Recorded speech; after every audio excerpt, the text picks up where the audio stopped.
జై శ్రీరామ్. అందరికీ నమస్కారం. వెల్కమ్ టు న్యూస్ అఖండ. నేను మీ కస్తూరి శ్రీధర్. మిత్రులారా, ఈ బంగ్లాదేశ్ ఏదైతే ఉండాదో భారతదేశానికి వ్యతిరేకంగా ప్రవర్తిస్తుంది. అబ్బా, వీళ్ళ కథలు మామూలుగా లేవు. ఎందుకంటే ఎవరైనా కూడా అంటే ఒక వ్యక్తి కావచ్చు, లేకపోతే ఒక వ్యవస్థ కావచ్చు, ఒక దేశం కావచ్చు, వాళ్ళ శక్తిని వాళ్ళు దృష్టిలో పెట్టుకొని పనిచేస్తే చాలా బాగుంటుంది. కానీ ఈ బంగ్లాదేశ్, అదే ఈ బంగ్లాదేశ్ వాళ్ళ శక్తిని, వాళ్ళ స్థాయిని మర్చిపోయి అంతకుమించి ఎక్కువ ఆలోచన చేస్తారు, అంతకుమించి ఎక్కువగా ఊహించుకుంటారు. ఇంతకు ఏంది అనేది ఈ న్యూస్ ద్వారా చెప్పే ప్రయత్నం చేస్తా. న్యూస్ మాత్రం మామూలుగా ఉండదు, ఓకేనా? బంగ్లాదేశ్ గురించి ప్రత్యేకంగా చెప్పుకోవాల్సిన అవసరం లే. గత చాలా రోజులుగా ఈ బంగ్లాదేశ్ గురించే నేను పదుల సంఖ్యలో ఎప్పటికప్పుడు ఏ చిన్న మాత్రం అప్డేట్ వచ్చినా కూడా మీకు నేను చెప్పే ప్రయత్నం చేస్తానే ఉండా. మన భారతదేశం లేనిదే ఈ బంగ్లాదేశ్ లేదు అనే సంగతి మనకు తెలిసిందే. పాకిస్తాన్తో యుద్ధం చేసి మరీ మనం బంగ్లాదేశ్ అనే కొత్త దేశాన్ని ఒకదాన్ని స్థాపించి ఇచ్చినాం. అర్థమవుతుందా? ఈ యుద్ధం కారణంగా వేలాది మంది భారతీయులు ప్రాణాలు కోల్పోయినారు. అప్పట్లోనే ఈ యుద్ధం మూలంగా భారతదేశానికి 900 కోట్ల రూపాయల నష్టం వాటిల్లిందంట. దాన్ని బట్టి మీరు ఒకసారి అర్థం చేసుకోండి. కానీ ఇవన్నీ మర్చిపోయేటువంటి ఈ నీతి మాలిన విశ్వాసం అనేటువంటి ఈ కుక్కలో ఎవరో ఈ బంగ్లాదేశ్ కుక్కలో ఇప్పుడు మన భారతదేశం పైనే కయ్యాన్ని కాలు దూస్తుంది. అర్థమవుతుంది కదా?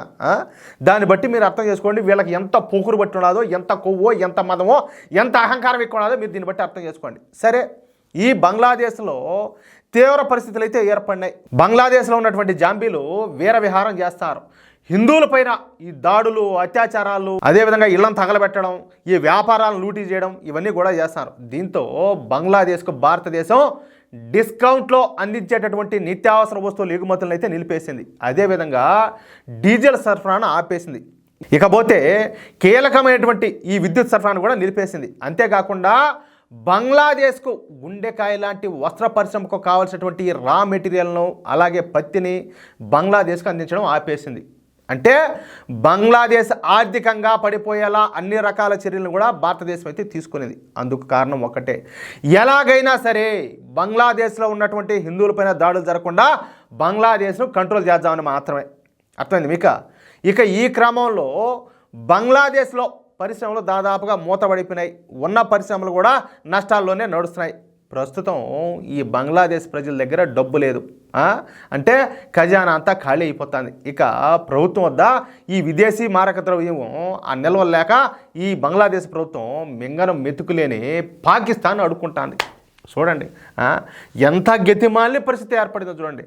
మొన్న ఈ షేక్ హసీనా ఎవరైతే ఈ బంగ్లాదేశ్కు ప్రధానమంత్రిగా ఉన్నారో అప్పటి వరకు బాగానే ఉన్నటువంటి ఈ బంగ్లాదేశ్ పరిస్థితి, ఆర్థిక పరిస్థితి కావచ్చు, అక్కడ ఉన్నటువంటి ప్రజల పరిస్థితి కావచ్చు, ఎప్పుడైతే భారతదేశంతో విభేదాలు పెట్టుకున్నారో, ఎప్పుడైతే గొడవలు పెట్టుకున్నారో, ఎప్పుడైతే బంగ్లాదేశ్లో ఉన్నటువంటి హిందువుల మీద దాడులు చేయడం స్టార్ట్ చేశారో అప్పటి నుంచి భారతదేశం ఎక్కడికక్కడ తోక చెవులు ఏది దొరికితే ఈ బంగ్లాదేశ్ కుయ్యడం మొదలుపెట్టింది. అప్పటి నుంచే మింగన మెతుకు లేకుండా పోయి మరొక మింగన మెతుకునేటువంటి పాకిస్తాన్ మీద ఆధారపడి వాళ్ళ దేవరించాల్సిన పరిస్థితి అయితే ఏర్పడింది. అదేదో పెద్దవాళ్ళు సామి చెప్తారు, జోగి జోగి రాసుకుంటే బూడిద రాలినట్టు ఈ పాకిస్తానే ప్రపంచ దేశాలన్నింటిలో కూడా అడుగు తింటుంది. ఇప్పుడు పోయి ఈ బంగ్లాదేశ్ వచ్చేసి అదేందో ఒక పిల్లలు ఒక మాట చెప్తూ ఉంటారు, చిన్నపిల్లలు అడుగునేటప్పుడు, నేను ఆడకు తిన్నా, నువ్వు నా దగ్గర బొడక తినని. ఆ విధంగా ఈ బంగ్లాదేశ్ పాకిస్తాన్ పోయి బొడక తింటుంది. అర్థమవుతుందా?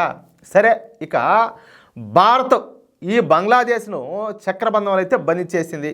పైగా భారత్ మరియు బంగ్లాదేశ్ సరిహద్దుల దగ్గర యుద్ధ ప్రాతిపదికన మెగా ఫెన్సింగ్ కూడా నిర్మిస్తుంది. ఈ ఫెన్సింగ్ నిర్మాణాన్ని ఆపేయడానికి బంగ్లాదేశ్ ఆర్మీ ప్రయత్నించగా బంగ్లాదేశ్ ఆర్మీను మన బీఎస్ఎఫ్ జవాన్లు మామూలుగా పిచ్చి కొట్టినాడు. మామూలు కొట్ల సతకేశారంటే మీకు తెలుసో లేదో, ముందు రోజుల్లో ఈ ఊరి చెత్త కొట్టాలంటే ఇట్ట పెట్టి ఏదైనా మంచం మీద ఏదైనా చెక్కలో గిక్కలో ఏదైనా రాళ్ళు రప్పలేసి దానికి వేసి ఊదిపారు దబ్బేది. ఆ మారి కొట్టారు, మామూలు కొట్ల. దీంతో బంగ్లాదేశ్ మొహమ్మద్ యూనస్ ప్రభుత్వం తీవ్రమైనటువంటి ఆగ్రహంతో ఉండాలి. ఎందుకునైనా కాదు, మీరు ఎంత ఆగ్రహంతో ఉండి భారతదేశాన్ని పీకగలిగేది ఏమన్నా చెప్పండి మీరు. మళ్ళీ నేను ఈ మారి అన్నాను అనుకో, అబ్బా ఇక్కడ ఉన్నారు కొంతమంది వాళ్ళు చిన్నగా రావడం లేక కోపం. నేనేదో పాకిస్తాన్కి సంబంధించింది ఏదో ఒక వీడియో చేస్తే అన్ని బండబూతులు పెట్టి అన్ని కామెంట్లు పెట్టున్నాడు ఒకడు. ఒరే నువ్వు ఎంతకో సరే, నేను ఒక మాట చెప్తా. ఇప్పుడు హిందువులు భారతదేశంలో ఉన్నారు, నేపాల్లో ఉన్నారు, ఇప్పటికీ పాకిస్తాన్లో ఉన్నారు, ఇంకా చాలా దేశాల్లో కూడా ఉన్నారు. నేను భారతీయ హిందువును. సరే, మిగతా వాళ్ళు ఏంటంటే ఆయా దేశాలు ఉండేవాళ్ళు ఆయా దేశాలను ప్రేమిస్తూ ఉంటారు, గౌరవిస్తూ ఉంటారు, అది వేరే విషయం. నేను ఇప్పటికీ ఎప్పటికి కూడా నా దేశాన్ని నేను ప్రేమిస్తా, నేను గౌరవిస్తా. అదేవిధంగా ఇక్కడ ఉన్నటువంటి అన్ని మతాలు కూడా ఏది అది క్రిస్టియన్లు కావచ్చు, ముస్లింలు కావచ్చు, లేకపోతే సిక్కులు కావచ్చు, పార్సీలు కావచ్చు, జైన్లు కావచ్చు, ఈ దేశంలో ఉన్నటువంటి సర్వ మతాలు ఆయా మతాలకు సంబంధించినటువంటి ప్రజలందరూ కూడా ఈ దేశంలో పుట్టినందుకు గర్విస్తారు, అదేవిధంగా ఈ దేశాన్ని గౌరవిస్తారు. అవునా కదా? అలాగే మన దేశానికి ఎవరైతే వ్యతిరేకంగా ప్రవర్తిస్తూ ఉంటారో వాళ్ళ మీద కత్తి కట్టుకొని ఉంటారు. అంటే వాళ్ళు మన శత్రువుగా చూసినప్పుడు మనం ఎందుకు వాళ్ళని శత్రువుగా చూడకూడదు అన్నట్టు. అలాంటిది మీరు ఇక్కడ పుట్టి, అంటే ఈ పుణ్యభూమిలో ఈ వీరభూమిలో పుట్టి మీరు నేను పాకిస్తాన్లో బంగ్లాదేశ్లో నేను ఏదైనా అంటా ఉంటే మీకు అంతన కోపం వస్తుందంటే ఎందుకో మీరు ఎవరికి పుట్టినట్రా? ఎవరికి పుట్టినట్టు ఒకసారి ఆలోచించుకోండి. సరే, ఇంకా మ్యాటర్కి వస్తే ఈ బంగ్లాదేశ్ చెప్పినా కదా మామూలు కాదు, ఆగ్రహంతో ఉడికిపోతుంది. ఈ బంగ్లాదేశ్ను మన భారతదేశం ఏం చేసింది, ఒక పక్క ఆర్థికంగాను మరొక పక్క సైనిక పరంగాను బాగా దెబ్బ కొడుతుందని చెప్పేసి ఈ బంగ్లాదేశ్ అయితే గ్రహించింది. ఇప్పుడు భారతదేశం పైన ఈ కామెడీ అండి, భారతదేశం పైన యుద్ధం చేయడానికే ఈ బంగ్లాదేశ్ రెడీ అవుతుందంట. భారత్ పైన తాము యుద్ధం చేయడానికి కావాల్సినటువంటి ఆయుధాలను పాకిస్తాన్ నుంచి కొనుగోలు చేయాలని చెప్పేసి బంగ్లాదేశ్ ప్రభుత్వం నిర్ణయం తీసుకునింది. కాదు వాళ్ళకే దిక్కులే, మళ్ళీ ఇళ్ళు ఒకరు. సరే, అంతేకాకుండా భారత్ పైన తాము చేసే యుద్ధంలో తమతో పాటు కలిసి రావాలని చెప్పేసి మిగిలినటువంటి 56 ముస్లిం దేశాలను ఈ బంగ్లాదేశ్ అభ్యర్థిస్తుందంట. రండి మనం అందరం పోయే భారతదేశం మీద యుద్ధం చేద్దామని. అంత సీను నాదా? అంత సీను నాదే అంటాలే. ఇప్పుడు నేను ఒక మాట చెప్తా. సరే, మొన్ననే రీసెంట్గా మోడీ గారు కువైట్కు పోయించారు. సరే, ఇంకా అబుదాబి కావచ్చు, లేకపోతే సౌదీ కావచ్చు, సరే ఖతర్, చాలా దేశాలు ఉన్నాయి. ఒక దేశం బహ్రెయిన్ గెహ్రెయిన్ అన్నీ చాలా దేశాలు ఉన్నాయి. ఏ దేశమైనా కూడా వాళ్ళకు లోపల ఎన్ని అభిప్రాయాలు ఉన్నా ఏమున్నా కూడా బయట పెట్టే పరిస్థితి కాదు. ఉన్నంతలో అంటే కొంచెం జ్ఞానం ఉన్నవాళ్ళు భారతదేశంతో ఎవరు కూడా వ్యతిరేకతనైతే మూట కట్టుకోరు, వ్యతిరేకతనైతే పెంచుకోరు. అంటే వీలైన కాడికి సత్సంబంధాలు ఏర్పరచుకుంటారు, కానీ భారతదేశాన్ని ఎవరు కూడా విభేదించరు. అలాంటిది నువ్వు పుస్తకాడివి నువ్వు పోయి లేదు మనందరం కట్టకట్టుకొని మనం పోయి భారతదేశం మీద యుద్ధం చేద్దామంటే ఇక ఎవడురా నీ మాటలు వింటాడా? ఎవడింటాడో? నేను ఇక్కడ ఇంకొక మాట చెప్పాలా. ఇప్పుడు ముందు పాకిస్తాను మన శత్రు దేశంగా ఉన్నది, అంటే చైనా కూడా ఉన్నది. మన వాళ్ళకి చాలా వరకు కొంచెం లేట్గా వెళ్తాయి కదా. తర్వాత ఇప్పుడు అందరూ కూడా ఓయమ్మా మనకు పాకిస్తానే కాదు మన చైనా కూడా శత్రు దేశమే అని చెప్పేసి ఒక నిర్ణయానికి వచ్చేసారు. ఈ రెండింటి జాతర మీరు గెలిచారు. అంటే ముందు ఎవరినైనా చైనా అంటే అది బలమైన దేశం అని అనుకుంటా ఉన్నాం, కానీ నరేంద్ర మోడీ గారు వచ్చిన తర్వాత పాకిస్తాన్ చైనా రెండు వచ్చినా కూడా కాలేస్తాంతామనే కాడికి వచ్చేసారు. అంటే ఆ కాన్ఫిడెన్స్ లెవెల్స్ వచ్చినాయి బాగా. ఇప్పుడు మీరు గెలిచారు. ఇప్పుడు మీరు ముగ్గురు వచ్చా కూడా ముగ్గురిని ముడేస్తాంతారు, ఏం డౌట్లే. అట్టాడి ఎంతమంది వచ్చే మాత్రం భారతం పెగ్గలిగేది ఏమన్నా ఉన్నదా? ఒకసారి మీరు ఆలోచించండి. నేను ఒక మాట చెప్తా. ఇప్పుడు నేను చెప్పబోయే మాట అందరికీ తెలుసు. ఏది నువ్వు ఇప్పుడు ఎవరెవరైతే ఈ బంగ్లాదేశ్ ఎవరెవరికి అడిగైతే పోతుందో దేయి రాపోదాము మనం అందరం కలిసి భారతదేశం మీద యుద్ధం చేద్దామని చెప్పేసి నువ్వు అడిగడిగితే పోతున్నావో వాళ్ళందరికీ కూడా భారతదేశం యొక్క శక్తి సామర్థ్యాలు ఏందో అందరికి కూడా తెలుసు. అందుకే ఈ బంగ్లాదేశ్ విషయంలో పాకిస్తాన్ తప్ప ఏ ముస్లిం దేశం కూడా నోరు మెదకుండా సైలెంట్గా ఉండాలి. ఇక్కడ మీకు ఇంకో మాట చెప్పాలా. ఈ పాకిస్తాన్ ఎందుకు దీనికి బంగ్లాదేశ్కి సపోర్ట్ చేస్తాను, ఎందుకు వాళ్ళని రెచ్చగొడతాను తెలిసిన?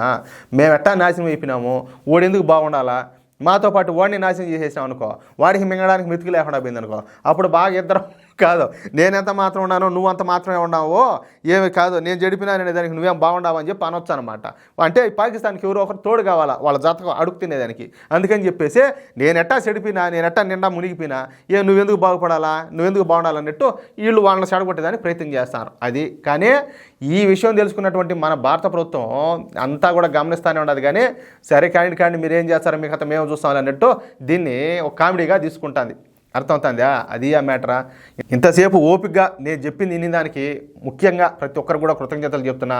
అదేవిధంగా మిత్రులారా, నేను చెప్పింది కరెక్ట్ అనిపిస్తే ఈ న్యూస్ కనుక మీకు నచ్చితే ఈ న్యూస్ నలుగురికి షేర్ చేయండి. అలాగే ప్రతి ఒక్కరు కూడా మీ యొక్క అమూల్యమైన అభిప్రాయాలు ఖచ్చితంగా కామెంట్ చేయండి, ఓకేనా? ఇంకొక మాట, ఇంతవరకు మీరు మన ఛానల్ సబ్స్క్రైబ్ చేసుకోకపోతే ప్రతి ఒక్కరు కూడా మన ఛానల్ సబ్స్క్రైబ్ చేసుకోండి. ప్లీజ్ సపోర్ట్ చేయండి. జై శ్రీరామ్, జై హింద్.